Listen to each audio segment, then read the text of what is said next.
comme je vous ai dit, je suis Belhadi, votre chargé de TP Compi. Donc, normalement, vous avez déjà commencé le cours ainsi que le TD. Aujourd'hui, on va faire un TP de Compi. Donc, juste une petite introduction. On va voir c'est quoi l'analyseur lexical. La prochaine séance, on va voir aussi l'analyseur syntaxique. Pour en ce qui concerne le TP compilation. Commençons par c'est quoi une compilation. Donc, on a l'habitude de faire la compilation des langages naturels qu'on utilise dans notre vie courante. Donc, à chaque fois que quelqu'un vous dise quelque chose, une phrase, faites une analyse, une compilation. Vous faites une analyse lexicale ainsi qu'une analyse syntaxique et une analyse sémantique. Par exemple, on prend en considération cet exemple. J'étudie en master. En prenant en considération qu'il y a quelqu'un qui vous dit que j'étudie en master. Peut-être naturellement, vous dites que vous comprenez le sens directement de la phrase elle est correcte. Mais en fin de compte, vous faites étape par étape. Vous étudiez la phrase d'une manière lexicale, donc vous dites que la phrase elle est lexicalement correcte, tous les mots appartiennent à la langue française, donc veut dire que vous connaissez le jeu, le verbe étudier, en master aussi un complément, etc. Donc la phrase, il n'y a pas peut-être une lettre qui n'appartient pas à un caractère spécial qui n'appartient pas à la langue française ou bien un mot qui n'appartient pas, peut-être que je vous dis étudier en بالعربية par exemple licence ou la master, vous dites que lexicalement elle n'est pas correcte parce qu'il y a un mot en arabe qui n'appartient pas à la langue française. Par exemple, quelqu'un qui connaît que le français, qui ne connaît pas l'arabe. Le deuxième traitement que vous faites de la phrase, vous voyez que l'analyse syntaxique. C'est quoi l'analyse syntaxique? Donc vous dites que syntaxiquement, cette phrase, elle est correcte. Pourquoi? Parce qu'il existe une règle dans la grammaire française qui accepte cette succession. Un sujet, un verbe et un complément. Donc vous dites que il y a une grammaire là où elle appartient à de la phrase. Donc lexical, donc tous les mots appartiennent à votre langage. Syntaxiquement veut dire qu'il y a une grammaire qui me dit que cette succession de mots, elle est correcte. Ensuite, donc, par exemple, un contre-exemple de celui-là, Jean Master étudie. Vous dites que lexicalement, elle est correcte parce que tous les mots appartiennent à notre langage. Ensuite, mais syntaxiquement, elle est fausse. Pourquoi? Parce que on ne va pas définir une grammaire qu'elle va prendre en considération le sujet, le complément et le verbe. Donc, est-ce que vous avez compris l'enchaînement?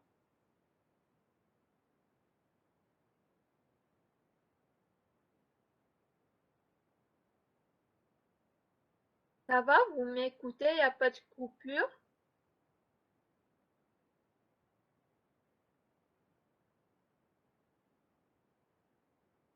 Ok. Ensuite, vous avez vu que la phrase, elle est lexicalement correcte, syntaxiquement correcte. Ensuite, vous faites la sémantique. Vous passez à la sémantique.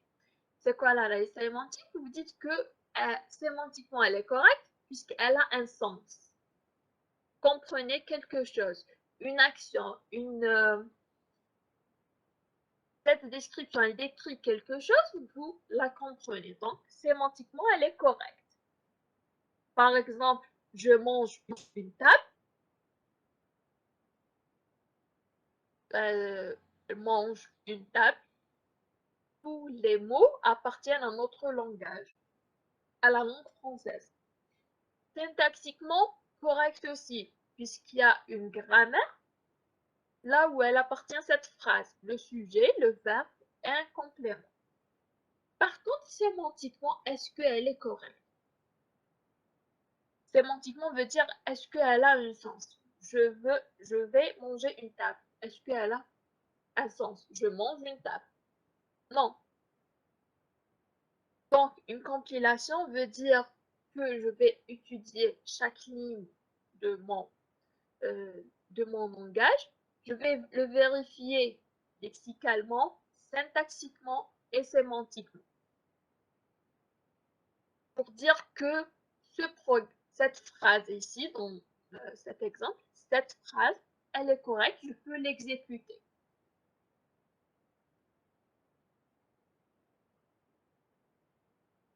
Est-ce que c'est clair?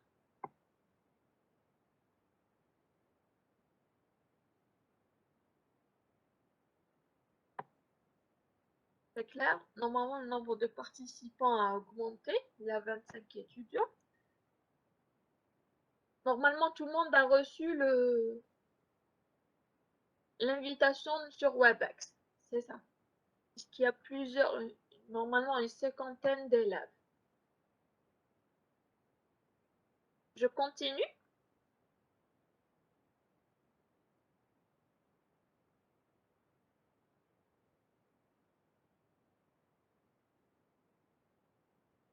Ces étapes, vous avez remarqué, c'était par rapport à notre langage naturel, on va dire.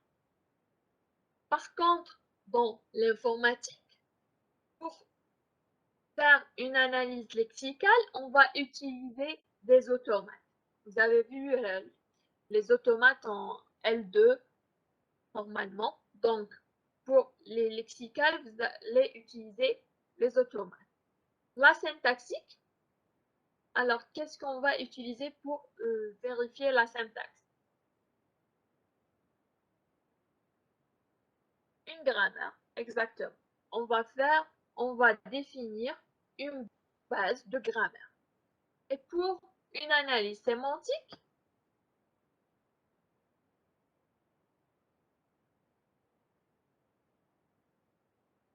des routines. En quelque sorte, c'est quoi des routines? Une base de connaissances. Je veux dire une base de connaissances que s'il y a cet enchaînement, etc., il n'y a pas d'erreur, veut dire qu'elle elle a un sens avec la ligne. Elle est basée sur la table des symboles. En fait, alors vous avez fait l'ETP normalement en L3, c'est ça?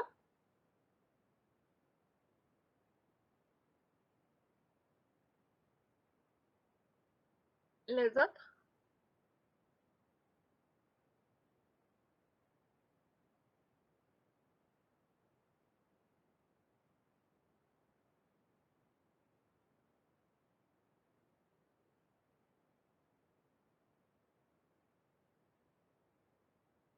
Alors il y a un bon nombre qui l'ont fait, exactement. Donc on va reprendre presque le même TP de L3. On va juste changer le projet ainsi que vous allez plus loin, donc génération du code intermédiaire.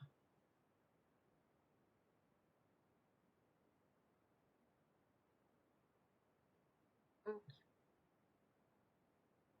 on va reprendre en quelque sorte si on a des étudiants qui n'ont pas assimilé le, le, le cours. S'il vous plaît, madame. Oui, Madame, est-ce qu'on est obligé de travailler avec Flexibison? oui. Vu que nos camarades S2I en S1, ils ont eu TP Compile avec Java. Du coup, on se demandait est-ce qu'on pouvait faire la même chose nous aussi ou là on devait travailler avec Flexibison? Administrativement, avec l'autre chargé de TP, ça sera Flex et Bison. D'accord, madame, donc c'est pas possible. Non. D'accord, merci, madame. Donc, c'est quoi une analyse lexicale? Donc, on va voir l'analyse lexicale à travers la structure d'un fichier flex.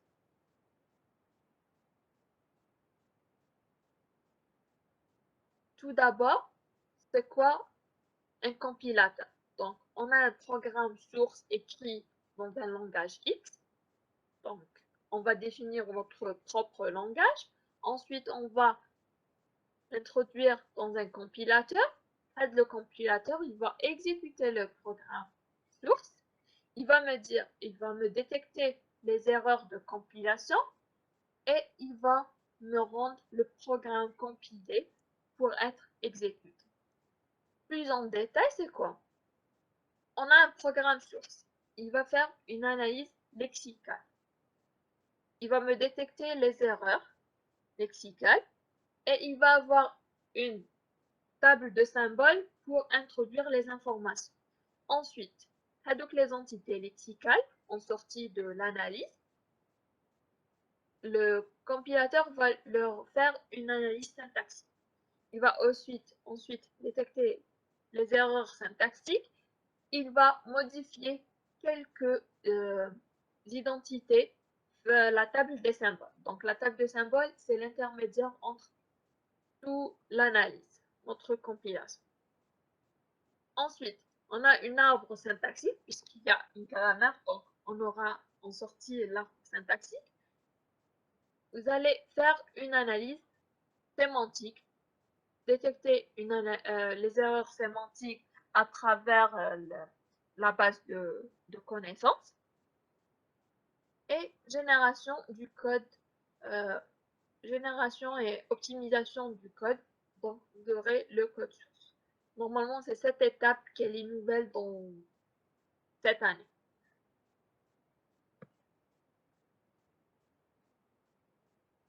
Par exemple, on va prendre un exemple.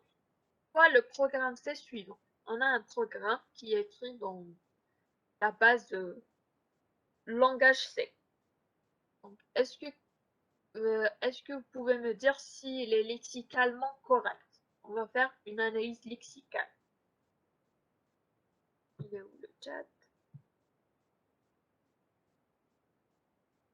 Alors, est-ce qu'il est lexicalement correct?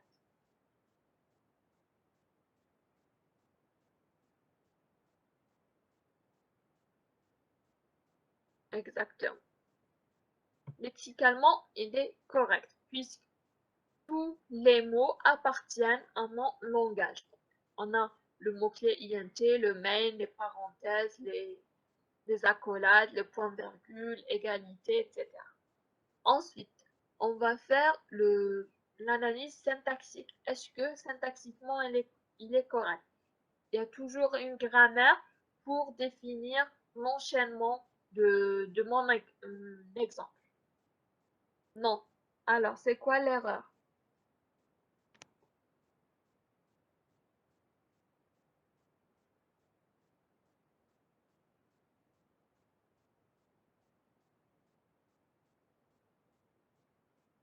Il manque une parenthèse, exactement.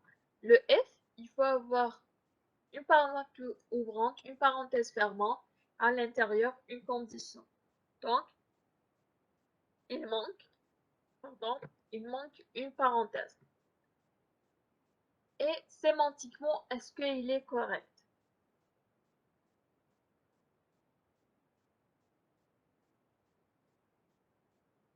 Alors, il faut toujours définir c'est quoi l'erreur.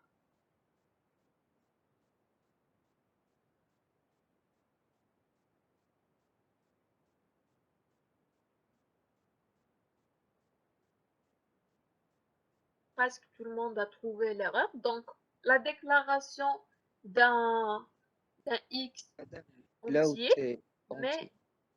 il existe une affectation qui va affecter un float, un réel, l'entier. Donc, il y a une erreur de comptabilité de type. Il y a, si celui-là, je vous ai dit que c'est un programme C, mais il y en a d'autres d'autres langages de programmation qui peuvent avoir de l'affectation normale. Affectation d'un réel dans X. Donc le programme est sémantiquement incorrect.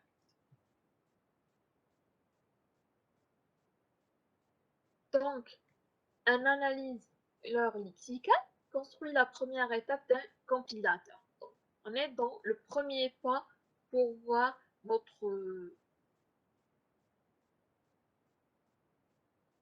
notre analyseur, donc notre construction d'un compilateur. Donc, les tâches principales dans un analyseur lexical sont les 3 points. Donc, la lecture des caractères d'entrée et de production des entités lexicales en sortie. Donc, ils vont lire une ligne, une chaîne de caractères pour détecter les entités lexicales en sortie. Notre analyseur lexical élimine les caractères superflus, donc les commentaires, les tabulations, les fins de ligne, etc. Donc, tout ce qui n'appartient pas à un analyseur lexical après, donc je vais détecter juste les entités lexicales et éliminer tout ce que je ne peux pas j'aurais pas besoin de le lire après. Ensuite, gérer les numéros de ligne dans un programme source afin de récupérer la ligne dans laquelle il y a les erreurs quand il apparaît. Par exemple, ici, on a un exemple. Donc, le code source avant la compilation, donc on a le bouclier if, les 2 parenthèses, une condition à l'intérieur, une instruction, ainsi qu'un commentaire. Après la compilation, je dois avoir celui-là. Donc, je dois avoir que f, c'est un mot-clé f, une parenthèse ouvrante, le x, c'est un identificateur, double égalité, c'est égal, 2, je vais le coder comme étant une constante. Ensuite, l'instruction, c'est un IDF, une affectation, un IDF, un point virgule. Et j'élimine le commentaire. Donc, après l'analyse lexicale, je dois avoir ces entités avec leur ordre. Parce que après, je vais détecter s'il y a une grammaire qu'elle va me détecter la ligne, qu'il est correctement, il y a syntaxiquement quoi.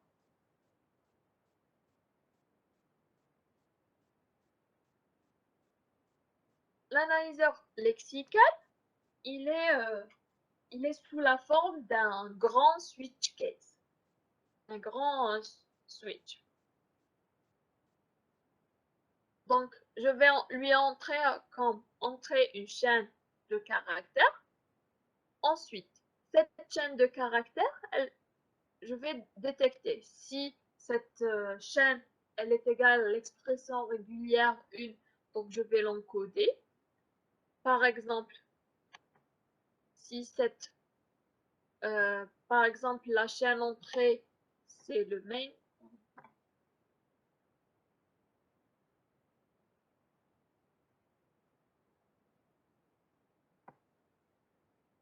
Par exemple, premier mot-clé, ça sera le main. Je vais l'encoder comme étant le mot-clé main.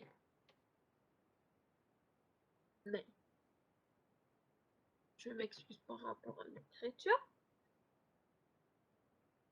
Si, par exemple, ici, il y a le mot-clé, le F, veut dire que je vais avec un mot-clé F, par exemple, etc. Donc, chaque ligne que j'ai étudiée avec l'exemple, mais il y a une expression régulière, chaque entité, elle va me le coder. Si, par exemple, mon programme va terminer avec un dièse, plutôt un $, et mon langage, l'entité n'appartient pas à mon langage, veut dire que ça va être default, veut dire par défaut, je vais détecter une erreur lexicale. Mais si je ferai l'enchaînement un switch à un grand caisse, l'implémentation de cet algorithme va nécessiter l'écriture de certains milliers de lignes code. Bon. Et pour nous faciliter la tâche, heureusement qu'il y a Flex. Il va me faciliter la tâche. Il va me décrire directement, on va voir la structure d'un fichier Flex. Donc, ça sera directement les expressions régulières et comment je vais les retourner. Est-ce que c'est clair jusqu'à maintenant? Peut-être que ce sera comme si Oui, un madame. rappel.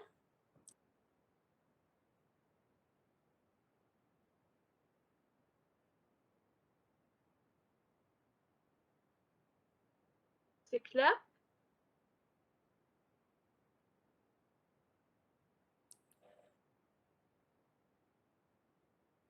Ok. On continue.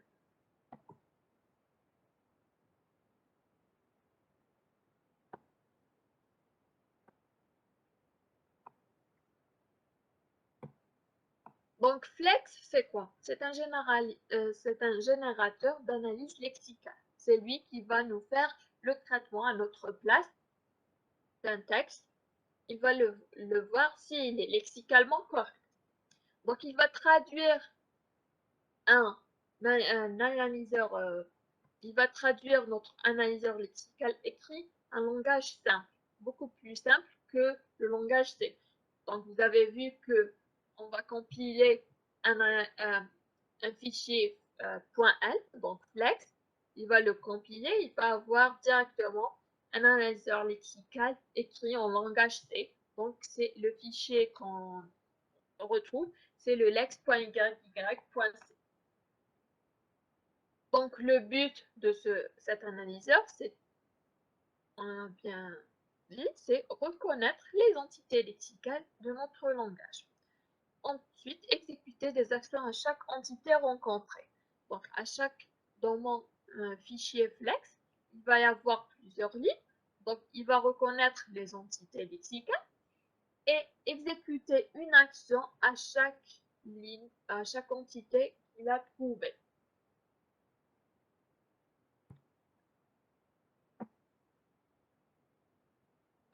Pour la structure de notre fichier Flex, il y a trois parties. Il se compose de trois parties. La première partie, elle se compose elle-même de deux autres sous-parties. Donc, la définition des expressions régulières. Vous avez vu déjà les expressions régulières. Donc, on va les définir dans la première partie. Et la première sous-partie, c'est la définition de langage T. Donc, quand on aura besoin d'une autre bibliothèque externe, une variable globale, on va la définir ainsi. C'est une partie qu'elle doit commencer par pourcentage accolade et elle va se terminer avec pourcentage accolade. Par contre, la composition entre les parties, c'est double pourcentage. La deuxième partie, elle va contenir les règles de traduction, donc notre grammaire. Donc, en quelque sorte, la première partie, c'est les automates. En général, oui, tout cela, c'est des automates. Donc, la première, c'est d'expression régulière. Et à chaque fois que je détecte une expression régulière, je vais lui dire que vous devez faire une action, une telle action. Ensuite, la dernière partie, si on aura besoin de redéfinir des fonctions prédéfinies. Donc, le flex, il contient des fonctions prédéfinies. Si je veux redéfinir d'autres actions avec la même fonction, je vais utiliser la troisième partie. Sinon, elle sera vide, la troisième partie.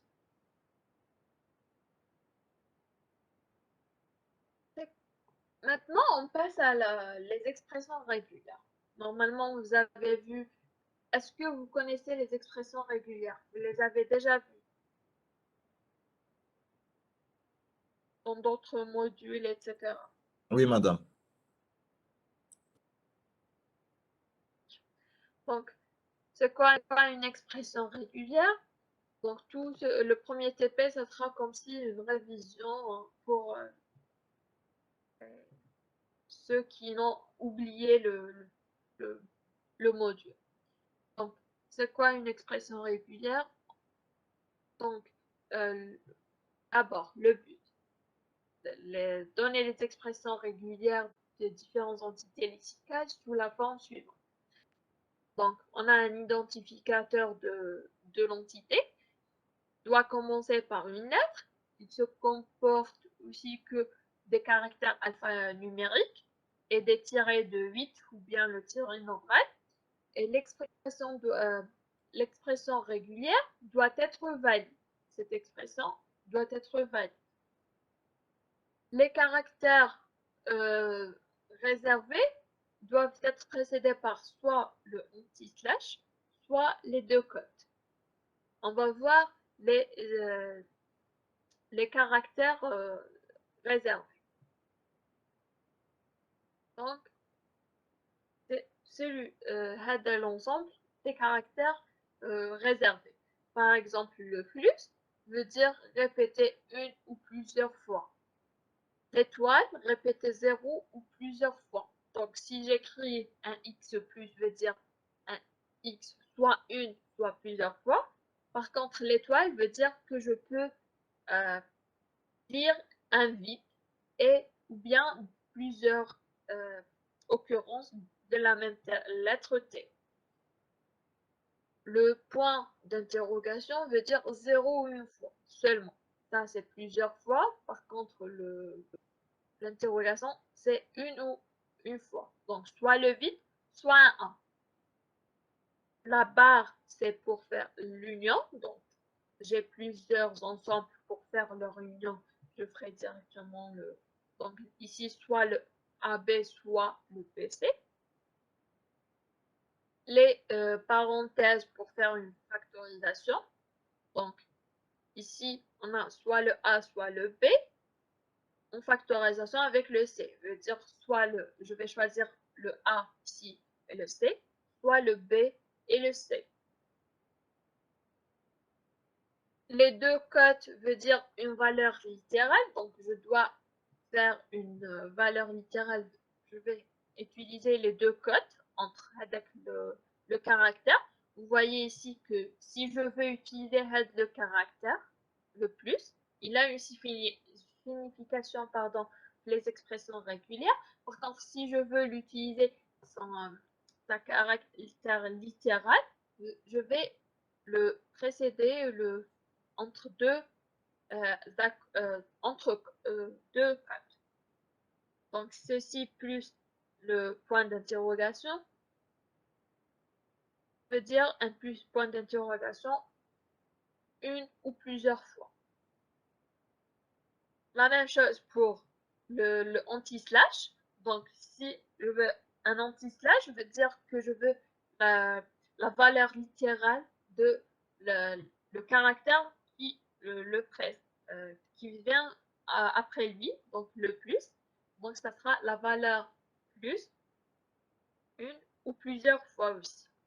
Mais par contre, ici, c'est une erreur parce qu'il y a une petite accolade. Ensuite, le anti-slash.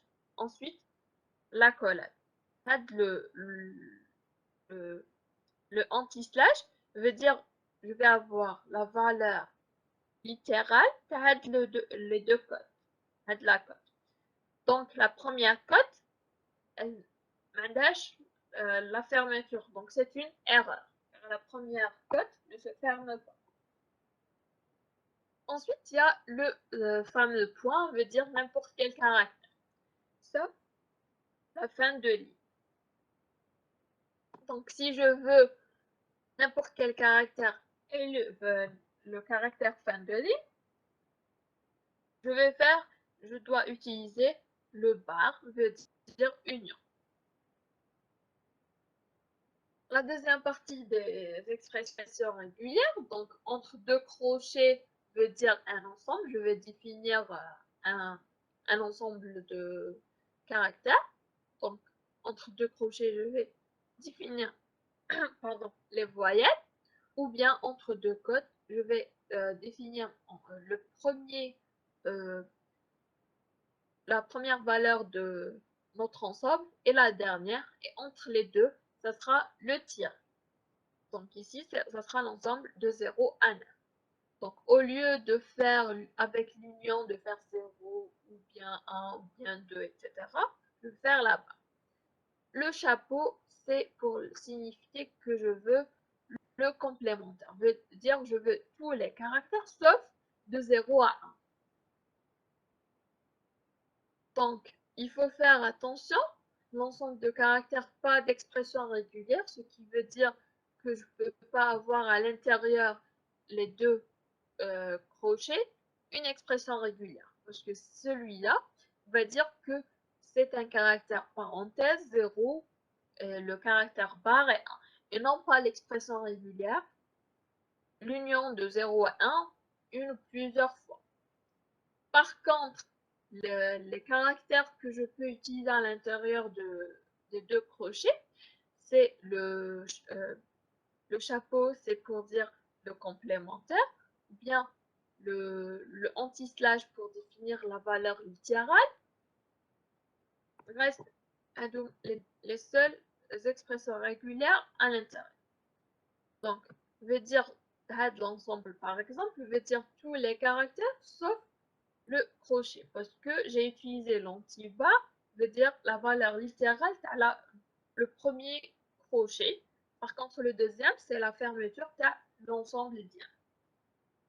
Est-ce que c'est clair par rapport aux expressions régulières?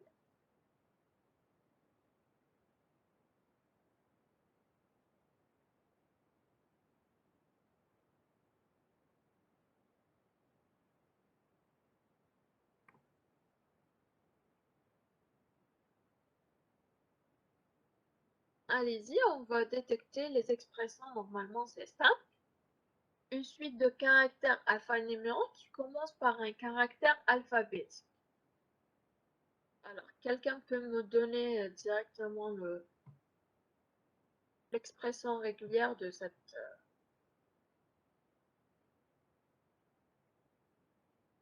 une expression régulière qui va me définir une suite de caractères alphanumériques qui commence par un caractère alphabétique.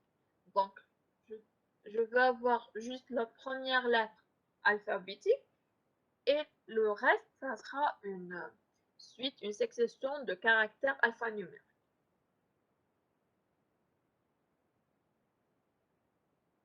Alors, la première expression que j'ai reçue, c'est celle-ci. De A à Z. Alors, c'est quoi? Alors, est-ce que vous êtes d'accord? De A à Z.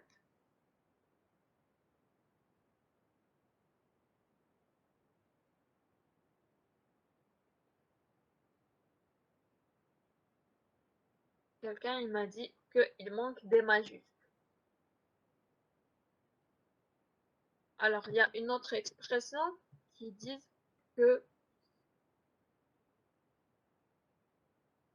Donc, vous voyez ici que elle va pas me... Ce n'est pas l'expression régulière que je cherche, de A à Z, mais alphanumérique. Et le premier caractère, ce sera des alphabétiques. Et il manque aussi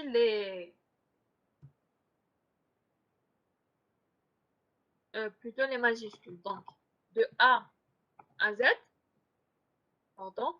Ensuite, de A majuscule à Z minuscule, plus. Est-ce que celle-ci me convient? Il Ah, manque aussi des numéros, donc alphanumérique. Pardon? Il y a quelqu'un qui...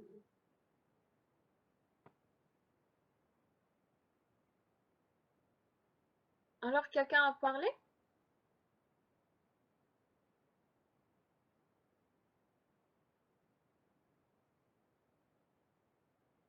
Il y a une expression, celle-ci, mais... Pardon.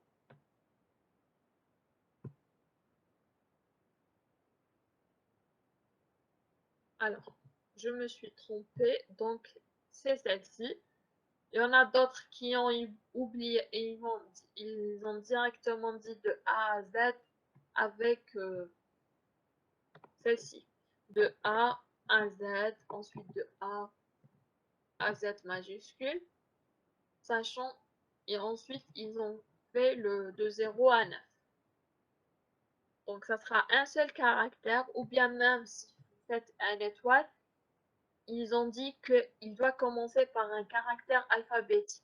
Donc, veut dire que l'ensemble de A à Z, ça doit être le premier.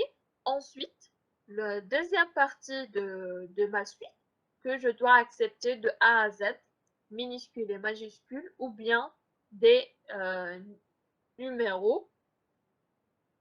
Comme j'ai déjà un caractère ici, veut dire que cette partie, elle est facultative, donc ça fera étoile, 0 ou plusieurs caractères. Madame, on peut mettre un anti-slash W. Pardon? On peut mettre un anti-slash W à la place avec un caractère alphanumérique pour l'expression régulière. Mais là, je vous écris directement les expressions régulières qu'on doit connaître le flex. Non, je veux dire, par rapport à l'expression qui est envers, la Oui, deuxième partie, hadith A à Z ou 0 à 9, au lieu d'écrire tout ça, on pourrait écrire anti-slash W. mais est-ce que notre langage, notre compilateur de Ah, flex va l'accepter? Je vous ça je sais. donne les caractères spéciaux, tu as les expressions D'accord, régulières. Donc, il ne faut d'accord, pas avoir le conflit entre les expressions régulières dans un autre langage. d'accord. Parce que j'ai remarqué, ils font le anti-slash D, le anti-slash word W.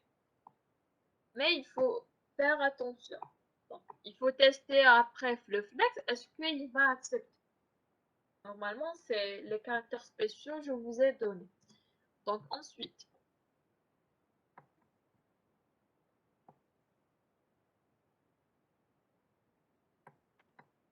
alors, une constante numérique signée par le moins et le plus. Deuxième expression régulière. Une autre constante numérique.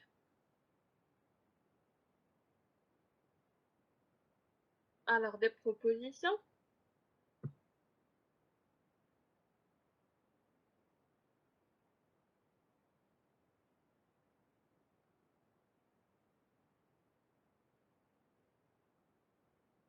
Alors, des propositions.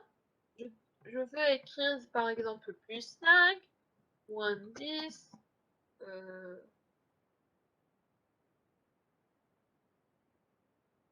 donc, la première expression, ça sera moins ou bien le plus, avec de 0 à 9.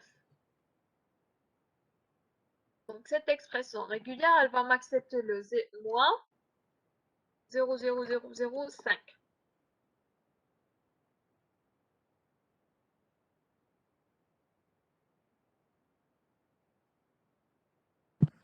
Vous avez oublié le plus, madame. Plus. Le plus veut dire une ou plusieurs fois. Non, voilà. Le plus veut dire une ou plusieurs fois. Donc, j'ai le droit de faire un moins, etc. Après les chiffres, madame. Ah, après le chiffre. Ok. Plus.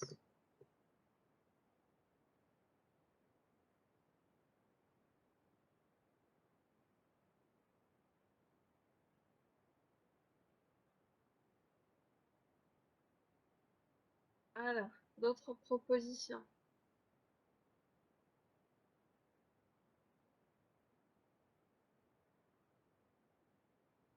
Donc, il faut juste faire une petite modification pour ne pas avoir le moins 0,005. On va voir directement si c'est positif le 0, je vais juste directement moins 5. Alors, quelqu'un peut me résoudre le problème?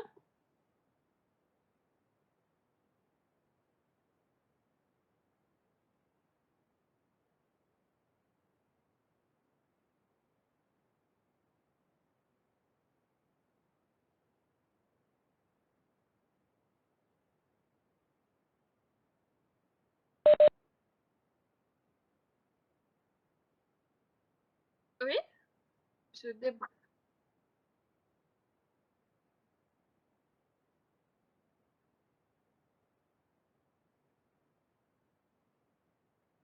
Oui, quelque sorte. Donc, on peut faire directement, comme elle a dit votre camarade. Donc, l'intervalle de 0 à 9 plusieurs fois, un ou plusieurs fois. Je vais l'éclater. Le premier, ce sera de 1 à 9, et le deuxième de 0 à 9.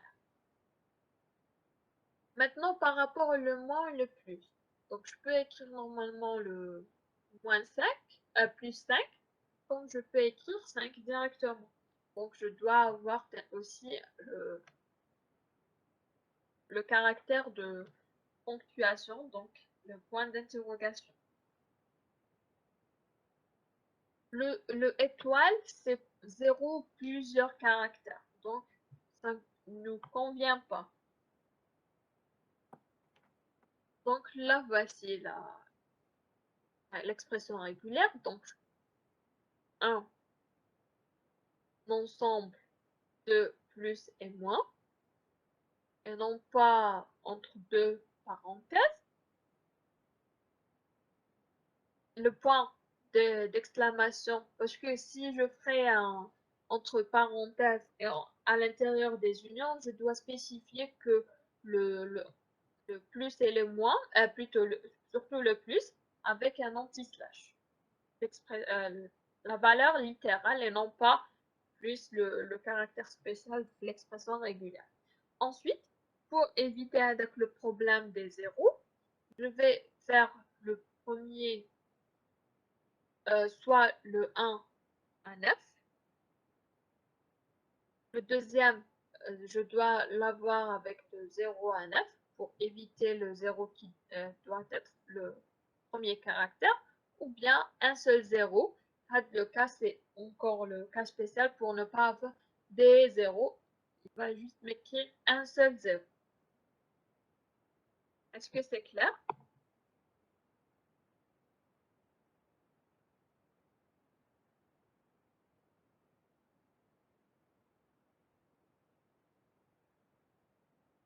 Alors, maintenant, n'importe quel caractère inclut la fin de ligne.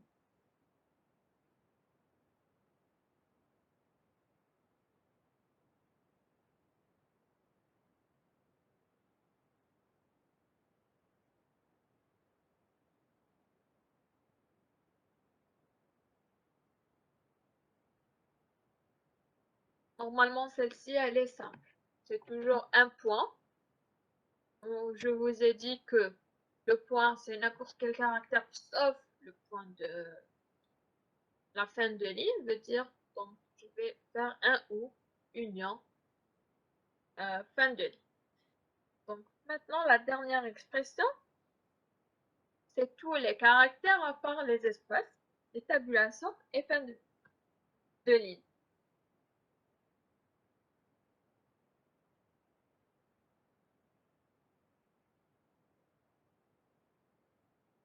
Alors, les W et les S, c'est juste le TP et tout, et il y en a d'autres langages qui acceptent l'écriture. Sinon, vous devez avoir les expressions régulières de notre langage.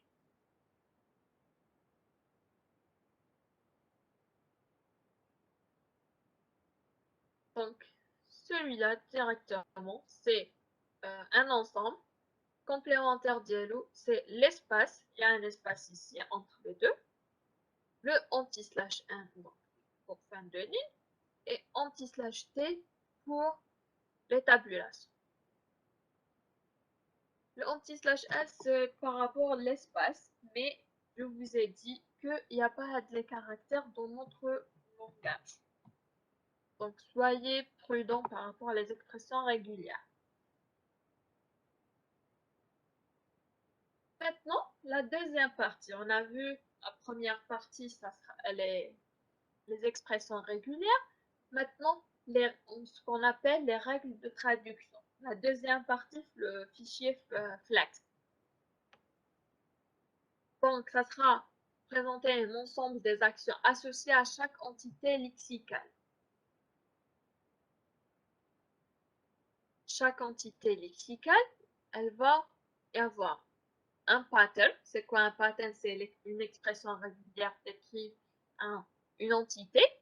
Et action veut dire quand je rencontre l'expression régulière, je vais exécuter le programme. C'est un code C qui va s'exécuter. Par exemple, un entier, une expression régulière de notre entier, donc peut-être de 0 à 9, ou bien avec le plus et le moins. Et à chaque fois je rencontre l'expression régulière, je vais lui dire, vous devez faire un printf, l'entité reconnue est un entier. Ou bien faire un return entier. On va voir après, avec le return, qu'est-ce qu'il va me retourner. Maintenant, on va écrire de l'analyseur lexical pour un langage qui va me reconnaître le x est égal à 5. Reçoit 5. Affectation 5. Point virgule. Donc, juste un analyseur pour reconnaître juste la ligne, je vais écrire tout cela. Donc, la première partie, on a dit que c'est les expressions régulières. C'est quoi les expressions régulières qu'on aura besoin? Le x, par exemple. On doit reconnaître que le x, c'est une lettre de A à Z. Le x lui-même, c'est un identificateur. Donc, le voici. Un identificateur, c'est une lettre. Donc, de A à Z, suivi de lettres et chiffres. Donc, je dois soit faire une ligne, une expression régulière pour tout directement global, ou bien directement les faire lettres. Je vais définir c'est quoi une lettre, c'est quoi un chiffre, et je vais le faire un IDF. Donc, ce sera la composition de les deux. Ensuite, une constante, c'est quoi? C'est une suite de chiffres. Puisque le 5, c'est une constante. Ensuite, la deuxième partie, ça sera les règles de traduction. Donc, si je reconnais un IDF, je vais faire un printf, je reconnais un IDF. Ou bien, si je reconnais une constante, je vais écrire que j'ai reconnu une constante. Une affectation, le égal.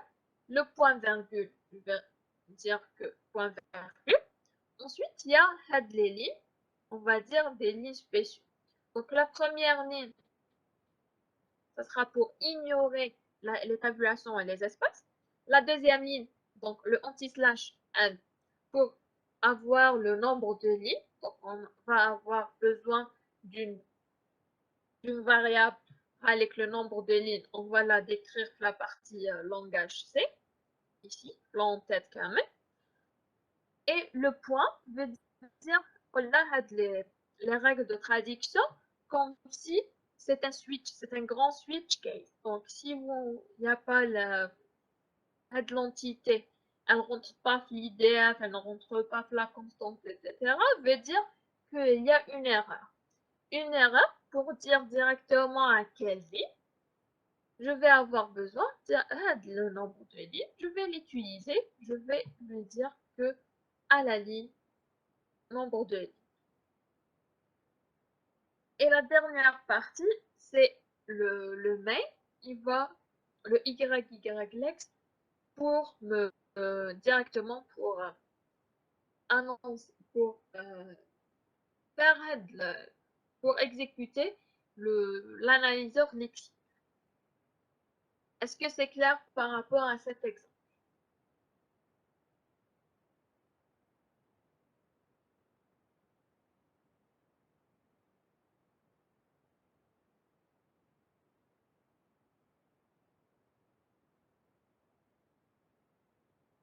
Ok. Maintenant, la même chose pour celui-là.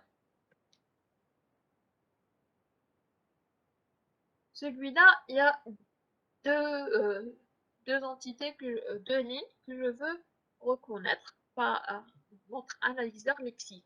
Donc, le premier, ça sera le x est égal à 5. Donc, le premier exemple, le même. Et le deuxième, ce sera le y est égal à 4,5. 4,5 veut dire que c'est un réel. Donc, je dois définir l'expression régulière pour le réel et l'ajouter si je reconnais un réel. Ici, je définis soit un printf, soit un return. On va voir que le return, on va l'utiliser après parce que le return IDF, je vais faire le lien avec notre analyseur syntaxique qui va me faire appliquer la grammaire. Est-ce que c'est clair? Et il y a cette notion aussi spéciale parce que le égal et le point virgule n'appartiennent pas avec le tableau, tu as les expressions régulières, les caractères spéciaux qu'il ne faut pas utiliser. Donc, j'ai le droit de les utiliser directement, soit entre deux cotes, soit directement le égal, et je vais faire un espace return affectation ou bien print.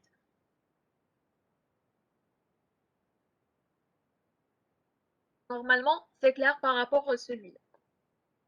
Vous voyez que une seule ligne, j'ai écrit mon programme principal. La deuxième ligne, je l'ai adapté, etc. Donc, si j'ai un langage ici, je vais chercher les entités lexicales, je vais voir les expressions régulières, je vais les modifier, les mettre à jour, etc. Et ensuite, dans la partie des règles de traduction, je vais tout aussi appliquer s'il reconnaît l'expression régulière quelconque ou bien de les caractères, je peux les rajouter directement. Je vais faire une action. Donc, n'hésitez pas aussi parce que si une seule action printf, j'aurais pas besoin des deux accolades. Mais si il y en a d'autres, par exemple ici, si je veux utiliser un printf ainsi de un return, je vais avoir besoin des deux accolades. Et le YYText, on va utiliser parce qu'il va retourner l'entité, il va me l'afficher. On va voir un tableau de quelques fonctions prédéfinies complexes qu'on aura besoin. Est-ce que c'est clair?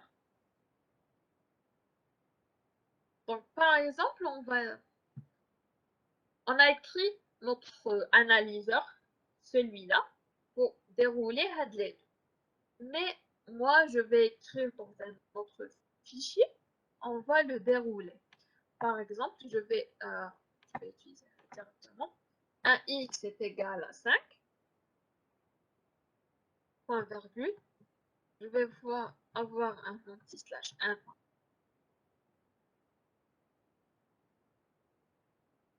Ici, je vais faire un pourcent, par exemple.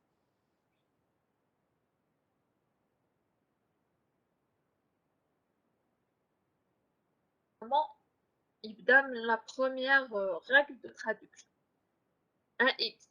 Il va voir un IDF. C'est quoi un IDF? Il va remonter en haut. Un IDF, c'est une lettre. Oui, X, c'est quoi? C'est une lettre. De A à Z, X, c'est une. Elle appartient. Donc, je vais dire printf IDF. Donc, je vais écrire ici, c'est un IDF. Ensuite, il va reconnaître la deuxième entité, c'est égal. Égal, il va voir un IDF. S'il appartient, non. Ensuite, réel, si c'est un réel. C'est quoi un réel? Il va voir que c'est un chiffre. Il va commencer avec un chiffre? Non. C'est égalité. Ensuite, si c'est une constante? Non plus. Ensuite, il va reconnaître que égal, il va retourner un printf affectation. Donc, il va retourner une affectation ici. Ensuite, il va voir le 5. Le 5, qu'est-ce qu'il va voir? Le 5, c'est si c'est un IDF. Non. Un réel. Non plus. Une constante. C'est quoi une constante? C'est une suite de chiffres. Oui, 5 reconnu comme étant un suite de chiffres. Donc, il va retourner une constante. Ici, je rencontrais directement, il va retourner un 5. Parce que le YY texte, il va l'écrire, YY texte. Par contre, ici, il va écrire le printf. Et même ici, il va soit un idem, il va écrire directement un 5. Pardon.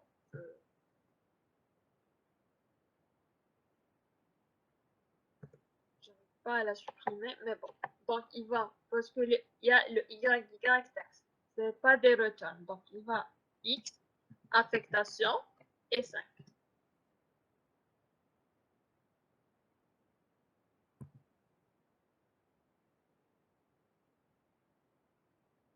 Alors, mais dans le égal, on n'a pas fait un return. On n'a pas fait un return camel.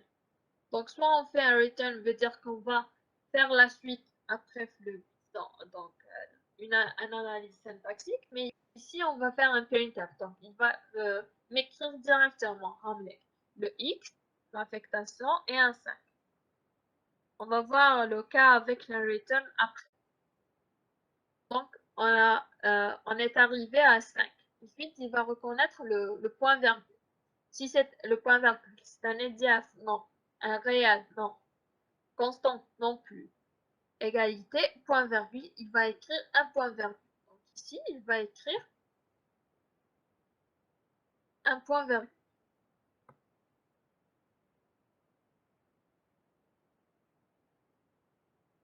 Point virgule. Point virgule. Ah, je m'excuse parce que je sais pas comment.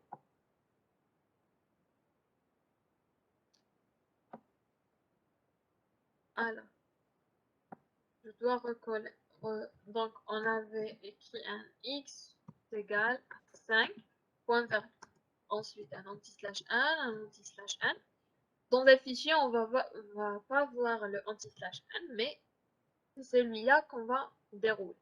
Donc, il va me retourner un x d'abord, ensuite une affectation, ensuite le 5, il va me retourner un 5, ensuite on est arrivé le point virgule. Le point virgule va me retourner un point virgule. Est-ce que on est arrivé ici? Est-ce que c'est clair jusqu'à maintenant?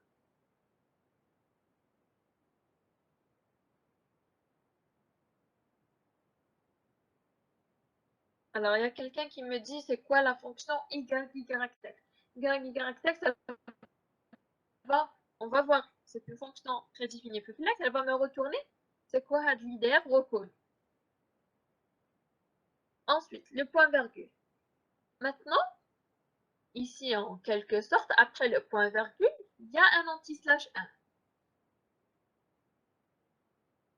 Donc, le anti-slash n, le premier, il va voir si c'est un IDF, non, réel, etc. Il va voir ici. C'est un anti-slash n. Donc, le nombre de lignes, il va augmenter. Voilà, 1, les 2.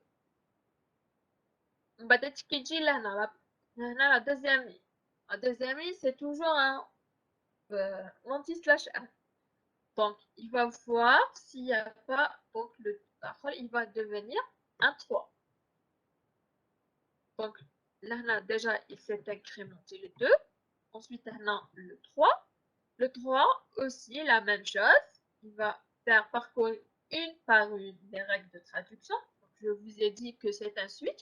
Donc, le projet respecter l'ordre ici parce que s'il y a on va dire, une règle de traduction plus générale qu'une autre, où il y a dit là, veut dire qu'il va rentrer avec la première règle générale. Donc là, on a tous les 4. Le 4, quatrième ligne, il va voir le pourcentage. Est-ce que le pourcentage c'est un IDF? Non.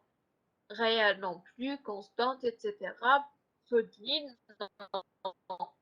Donc, il va rentrer par défaut le point hadar. Donc, il va vous écrire une erreur lexicale à la ligne. Donc, vous voyez ici, pardon, il y a le chat ici pour avoir à l'œil. À la ligne, le nombre de lignes, donc à la ligne 4. Donc, le programme, si je le mets en entrée, le compilateur, l'analyseur lexical, il va me dire il a rencontré un X, une affectation, 5 points virgule. Ensuite, il va vous afficher une erreur lexicale à la ligne 4. Est-ce que c'est clair par rapport à l'exemple ou le déroulement?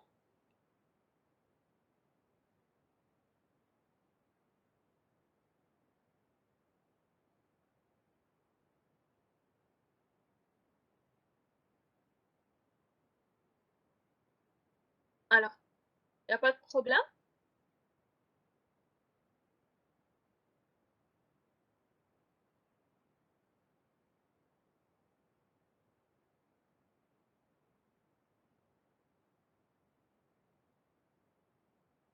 Donc, Hadoma, c'est les commandes pour la compilation de Flex. Donc, on va voir l'installation.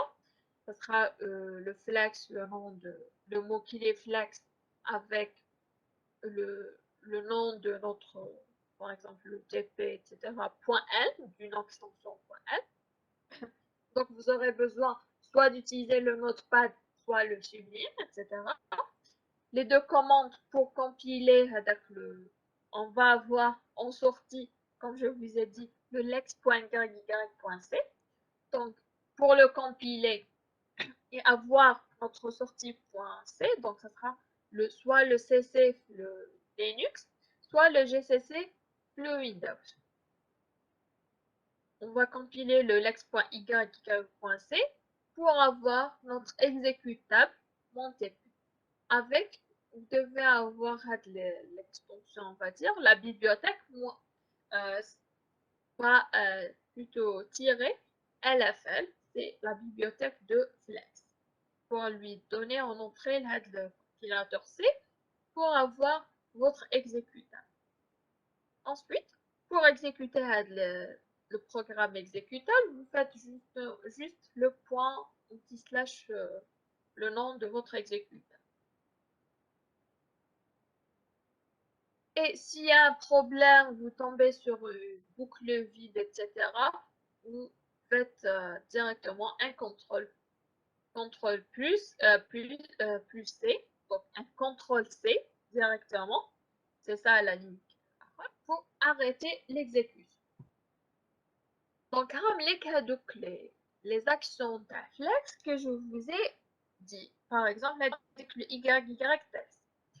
Donc, il y a le YYWrap, celui-là, on va le faire quand on aura besoin on va créer notre fichier analyseur lexical, ensuite notre analyseur syntaxique qui tient après. Donc, on aura besoin le YYWrap, car elle va appeler l'exer pour reconnaître la fin du fichier. Elle doit obtenir un nouveau flux d'entrée et retourner simplement valeur 0 pour envoyer. Soit renvoyer 1 signifie que la totalité des flux a été consommée. Donc, pour lui dire que c'est la fin du fichier et vous allez lancer un autre compilateur. Il y a le YY terminate qui permet de provoquer la fin d'exécution du lexer. Et il y a le echo, afficher l'unité lexicale recode. Soit le echo, soit le YYText. On va récupérer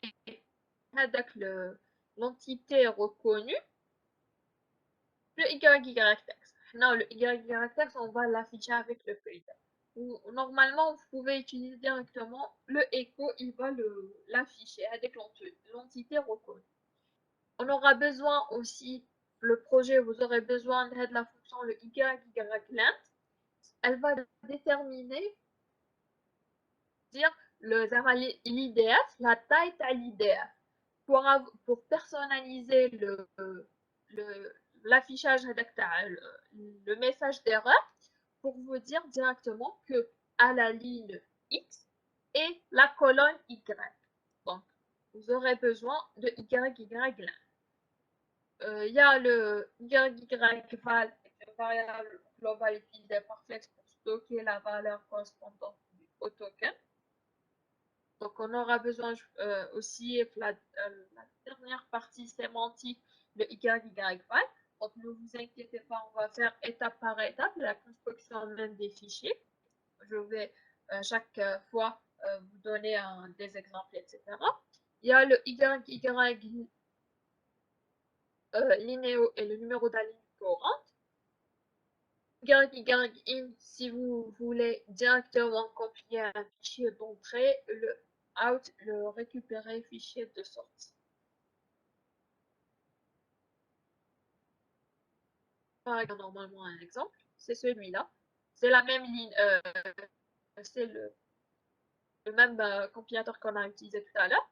Juste ici, si j'aurais besoin d'inclure plusieurs bibliothèques, et ça sera la partie sémantique, je vais vous envoyer la bibliothèque, la table des symboles pour inclure d'autres fonctions que vous aurez besoin ici. Ensuite, demain, ça sera les expressions régulières, les règles qu'on aura besoin pour soit le printf, soit vous faites un return. Donc, on a utilisé ici le YYFlex. Et le main, si je vais avoir, j'aurais voulu faire d'autres, personnaliser mon main. Le YYIN veut dire des fichiers en entrée. Je vais écrire le fopen. Donc, ouvrez-moi le fichier. Entre parenthèses, c'est quoi le nom du fichier? C'est un programme.txt. Et le deuxième, ça sera le R, donc ça sera en read, en lecture. Ensuite, j'aurai à utiliser un F pour voir s'il s'ouvre directement, je vais dire rien, donc lancer le compilateur lexical. Sinon, je vais dire qu'il existe une erreur. Est-ce que c'est clair par rapport à cela?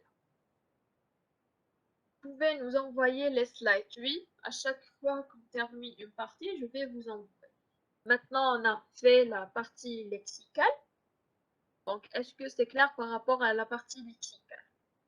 Vous êtes capable de, je vous donne on va dire un programme, plutôt un compilateur, et vous écrire notre analyseur lexical avec le programme. Vous pouvez reprendre le main. Donc ici, le main, c'est par rapport, on a personnalisé. Donc, au lieu de faire un flex et le nom de notre programme, je vais directement flex, exécuter le fichier, le fichier il va appeler directement là où il y a le programme à faire le traitement, l'analyse lexicale. Donc le YYN veut dire que en entrée, il y a quelque chose. Donc ouvrez-moi le programme.txt en read. Ensuite, vérifiez si le YYN s'est exécuté convenablement. Est-ce que c'est clair?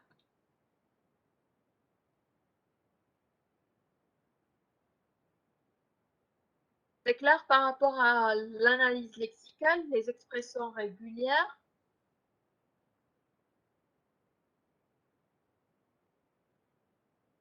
Il n'y a pas de problème. Parce que la semaine prochaine, on va attaquer l'analyse syntaxique. Donc, ça sera par rapport à la structure d'un fichier Bison. Mais avant